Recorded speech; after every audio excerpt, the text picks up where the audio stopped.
All right, today I'll be talking about Pinball 1973 by Murakami and translated by Ted Goossen. This is kind of a continuation of my review of Hear the Wind Sing in the sense that both books are often packaged together in English, so many times people will read one without the other. So in terms of kind of the history of this book and its background, go read my Hear the Wind Sing review. But one of the things that I mentioned in my Hear the Wind Sing review was how Hear the Wind Sing really felt like the kind of novel that you shouldn't read, like somebody's first novel that almost never gets published because so much of it is inspired by the works that the novelist was reading at the time. And I say novel, but it doesn't really matter. Any art starts with imitation. And in particular, the imitation that I got a lot out of from Hear the Wind Sing was Kurt Vonnegut.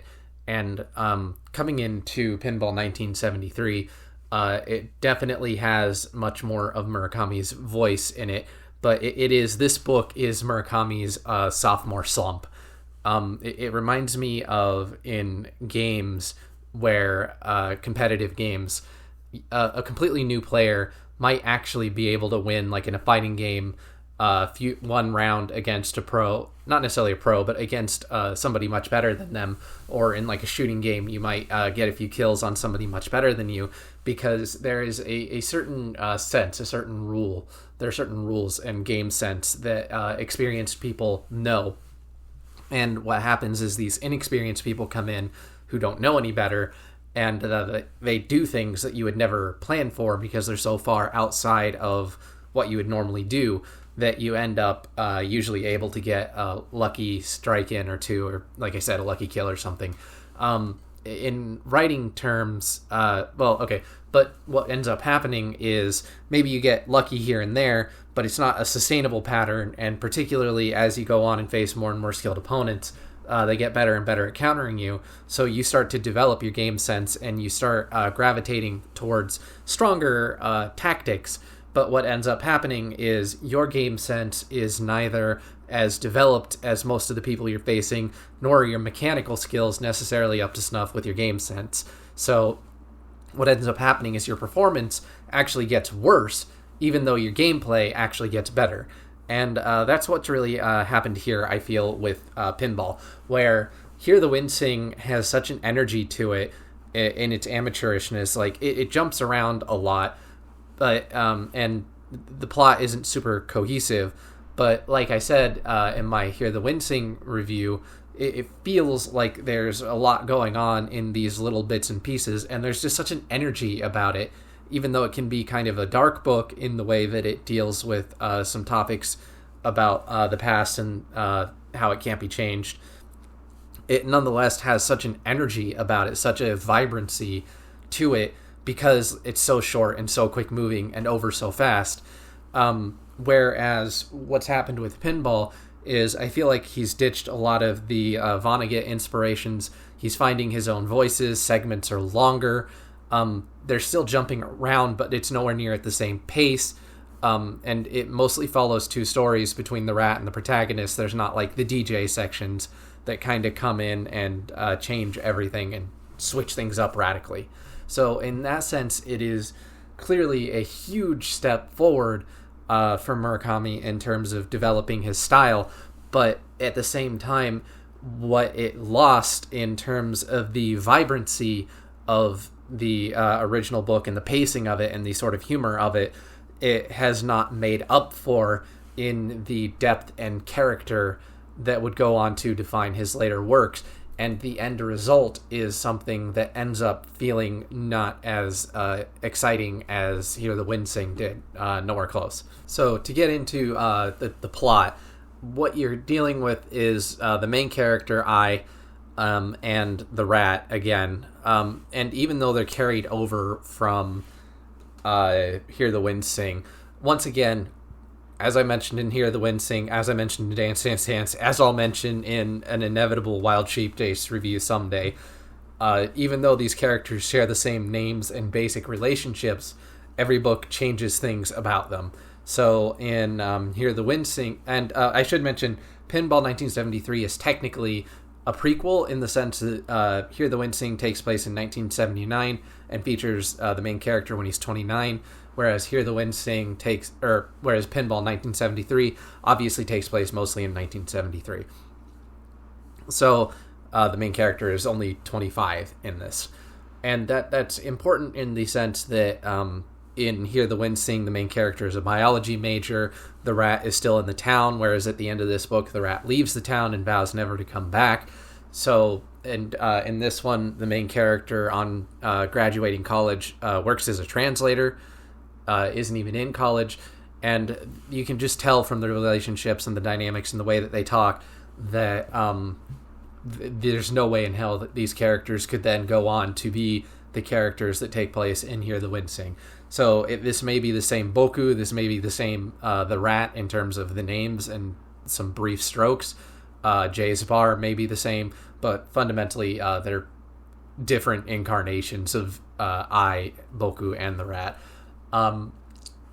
So this story in particular follows Boku getting sort of there's a pinball machine that he really, really jives with, but then the pinball machine vanishes and he feels this call to revisit the pinball machine. And meanwhile, in this sort of B story, you have the rat who meets this woman and they seem to get along really well, but the rat has a fundamental dissatisfaction with where he is and ultimately breaks up with her and decides to skip town. And here's the thing about the plot. Describing it that way is really not simplifying, but taking these sort of jumbled mess of passages and putting them together in a way that kind of makes sense. Because one of the things, like I said, lacking the energy, so lacking the really, really short parts of Hear the Wind Sing, the way that Hear the Wind Sing jumped around made it work because the parts were so short. So even if something was a tangent, you were right back on to something else almost quickly. So rather than it feeling like something with a really hardcore focus, it was more like a bunch of tangents of which you could kind of arrange them and get a conclusive story out of. Whereas this one feels more like it's got a story that it wants to tell, but it's still breaking things apart in non-chronological order. And rather than help add to the story, because the passages are longer, it just makes the tangents feel more out of place. And again, because there's not so many, because there is so much more focus on a plot, it just makes it a pain in the ass, really, to follow. Like, not that it's difficult, it's just unnecessarily challenging in that sense. And this kind of brings me to one thing I don't really talk about much with Murakami and his work, is some of the non-chronological nature in some of it, the way he moves between past and present. And it's something that a writing teacher actually pointed out to me a long time ago when I was in a writing class, and I mentioned on meeting the 100% Perfect Woman as a short story, and the teacher read it, and she came back to me, and she told me that really one of the most fascinating things about it was the way that it took a simple story, but by messing with chronology, turned it into something really compulsive to read. And it made me aware when I read Murakami's works now, how he does play with a lot of flashbacks and a lot of non-linearity in his storytelling. So in that sense, that was one thing that in Hear the Wind Sing you could see, like I said, in the short Vonnegut and the way things are all over the place, and how in Pinball you see him developing his own style, getting into his own craft, but it's not there yet. And I'm glad that he didn't abandon it completely. But I also really appreciate that from this point he goes on to A Wild Sheep Chase, which gets away from the the rat having his own point of view. I don't think he ends up having a perspective. He might have a chapter, I don't remember. But to really sort of focus in on this single narrative and use flashbacks more sparingly, but where appropriate. Because if you go from Wind into Pinball into Sheep Chase, it really does feel like a natural progression for him, for his work, and it feels like it really helped him to find the style and voice that is uniquely himself. So With that being said, to whom would I recommend Pinball? The answer is just anybody who's going through all of Murakami's works. I don't think that there's, like, with Hear the Wind Sing, I recommended it to people who are fans of Vonnegut. You're not going to get the same thing from Pinball.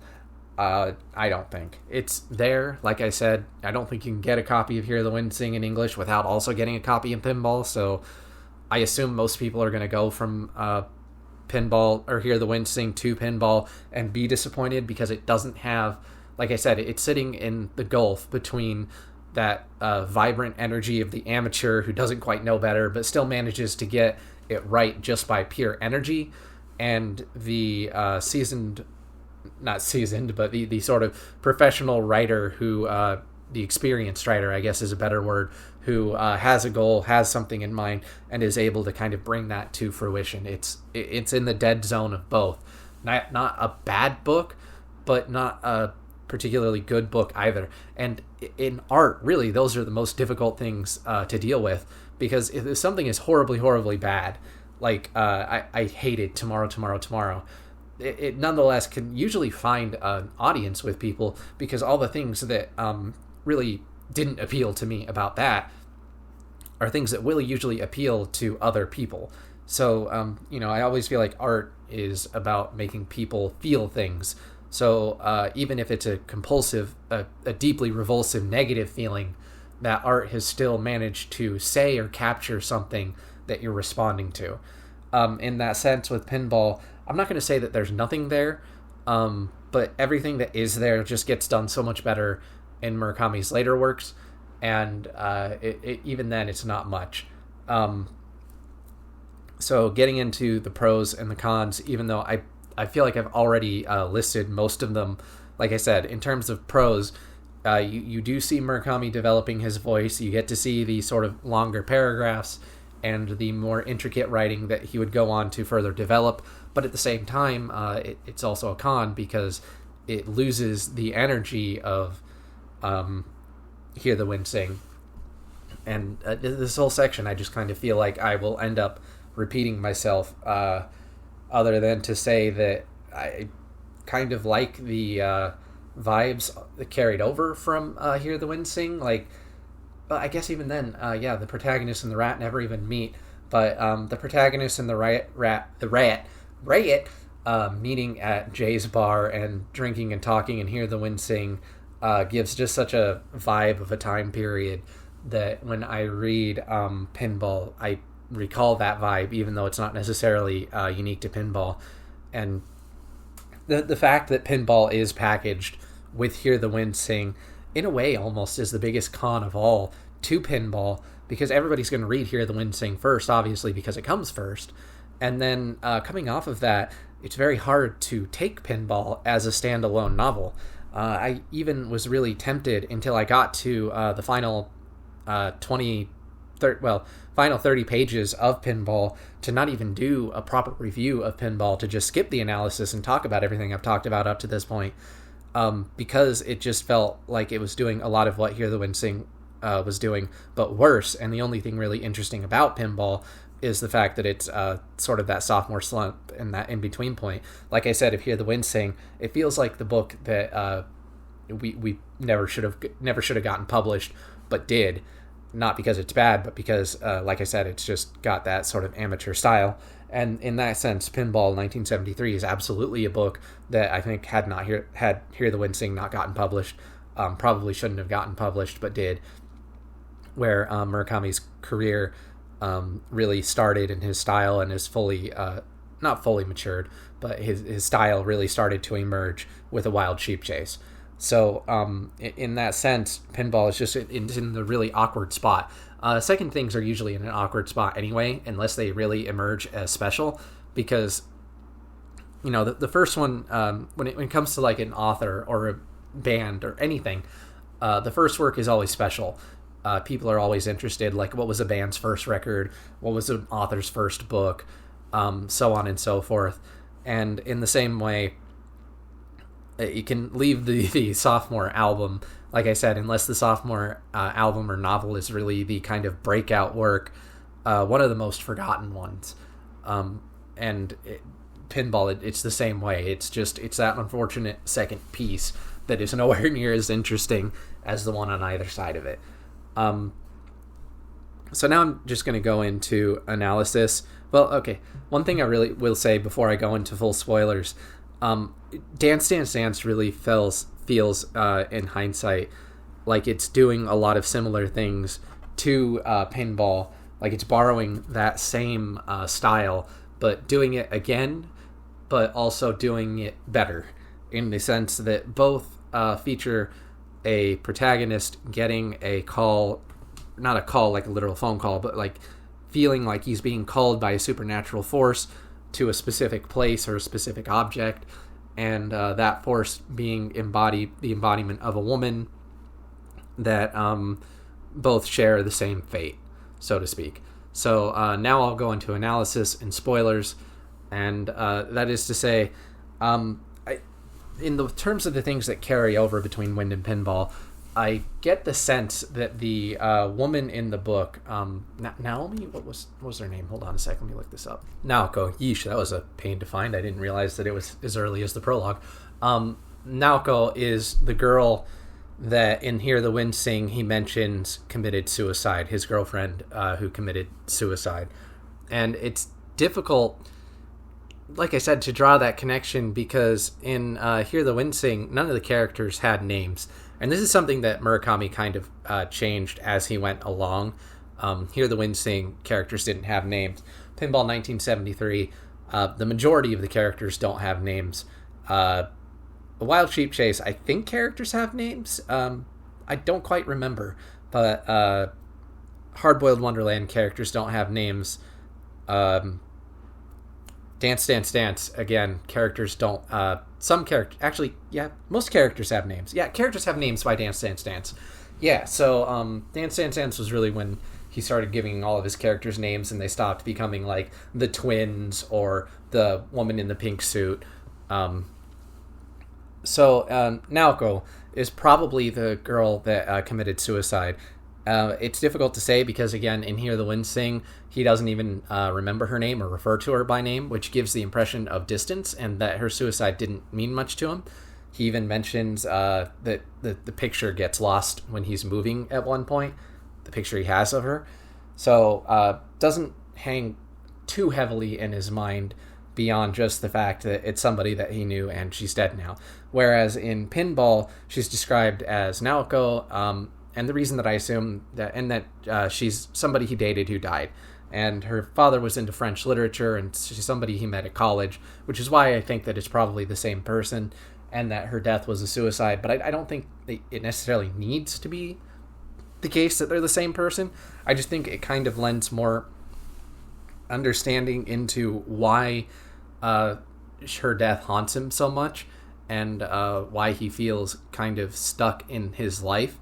When he talks about, like, there's a repairman who comes to switch out their switch box, the old for the new, and they keep the switch box, and they eventually give a funeral to the switch box, and it's all talking about time and moving on in time.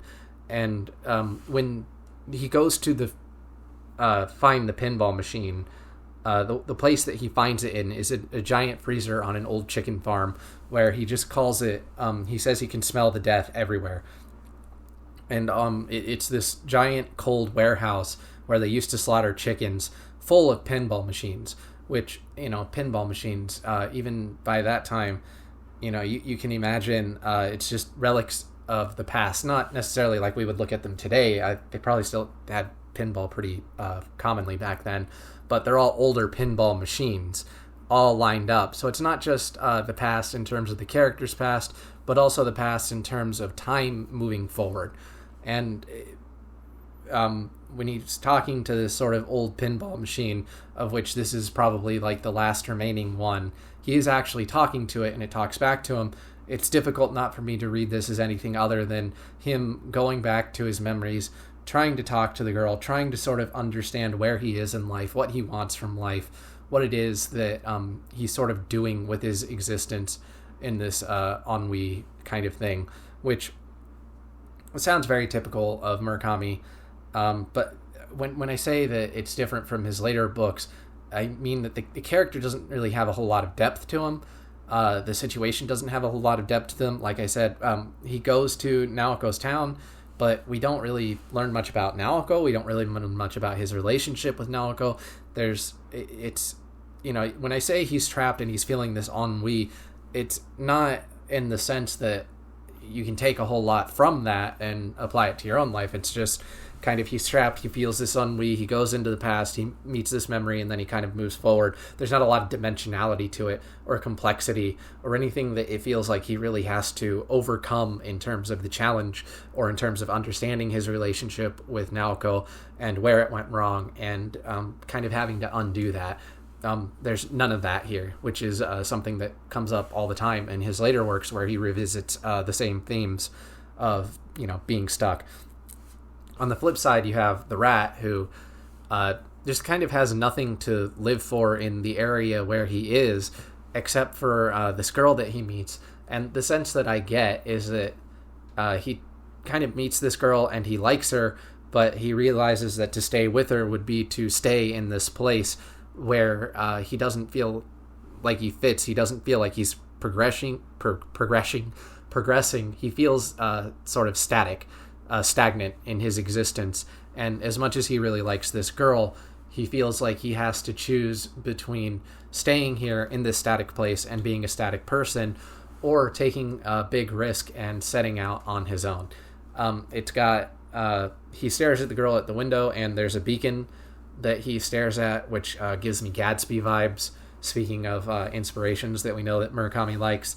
And I get the sense that the character is meant, I guess like Gatsby, he comes from money, but he doesn't want to be a Gatsby. He doesn't want to sit in one place. He doesn't want his life to be defined by those things. And so unlike Gatsby, he ends up abandoning the girl and leaving, although it is, kind of unfair in the sense that he never seems to give the woman the chance to say anything.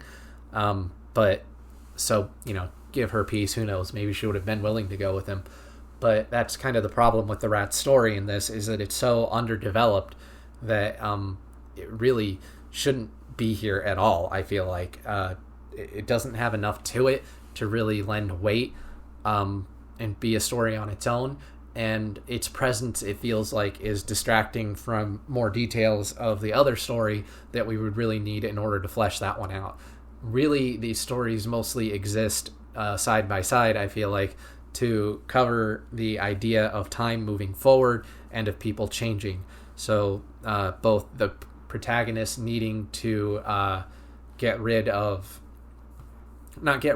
to sort of confront his old feelings in order to move forward and accept where he is in his life now, and the rat feeling like he needs to move from where he is now in order to move forward.